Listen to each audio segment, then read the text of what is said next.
Bonjour à tous et bienvenue pour cette nouvelle vidéo du calendrier de l'Avent. J'espère que vous allez bien et aujourd'hui on se retrouve encore une fois pour parler d'un de mes coups de cœur, alors qui ne date pas de cette année, qui date de l'année dernière je crois, mais c'est vraiment un livre que j'ai particulièrement apprécié. Alors il y en a deux normalement, je n'en ai que un sur les deux, mais ça c'est la dernière édition et je voulais vous présenter celui-là.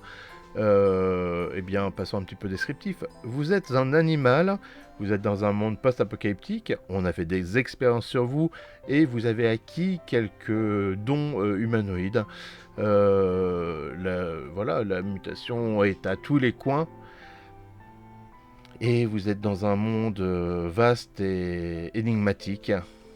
Bien sûr, il faudra créer des colonies, des, des arches et autres pour pouvoir survivre et se regrouper. Eh bien oui, je parle de Mutant Year Zero et celui-là c'est le Gen Lab.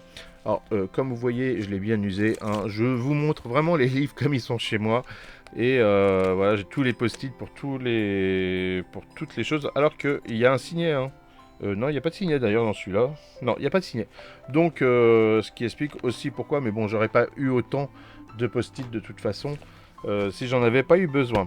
Donc, Mutant Year Zero Gen Lab, c'est bien sûr la suite de Mutant Year Zero. Mutant Year Zero dans lequel vous jouez des humains qui ont subi des mutations et donc vous vivez dans une arche, pardon, et vous devez découvrir la zone pour survivre, pour évoluer.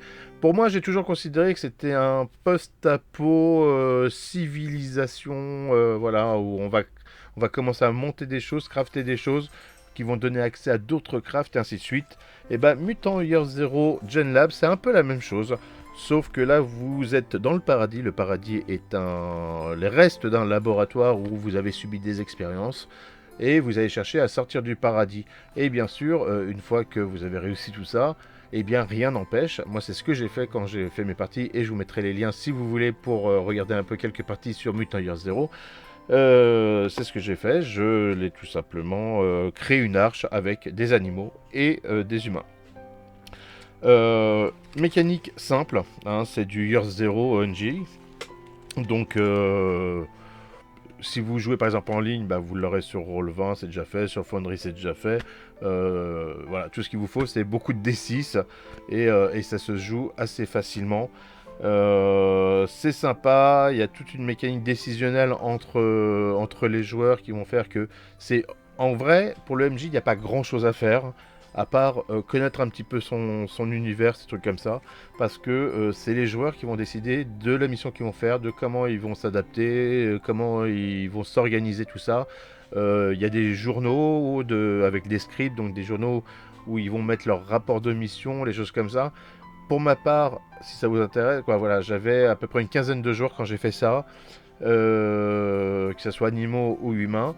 Et voilà, ils exploraient, ils faisaient des choses, il y avait du combat, il y avait plein de choses comme ça.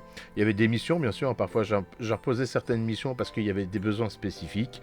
Et ils faisaient leur rapport, leurs petites consignes dans le journal. Et comme ça, si une autre équipe jouait, bah, ils avaient ce qui s'était passé. Ils jouaient tous en même temps sur la même map et exploraient ensemble et faisaient leur rapport d'exploration. Donc, voilà, c'est vraiment un coup de cœur, Mutant Year Zero pour le coup, et surtout le Gel Lab, mais l'autre aussi. Et c'est un bon conseil, un bon cadeau si une personne à qui vous voulez l'offrir ne l'a pas.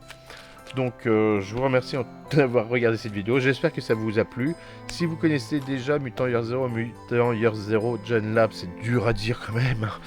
Je vous invite à me mettre un petit commentaire ou même me poser une question tout simplement. Me mettre un petit pouce en l'air, ça fait toujours plaisir, vous abonner, mettre la cloche, tout ça, tout ça. J'ai l'impression que je me répète 15 000 fois. Mais en tout cas, je vous remercie de votre présence et que vous soyez là pour me suivre et tout ça. Je vous dis à demain pour un nouveau calendrier de l'Avent. Ciao!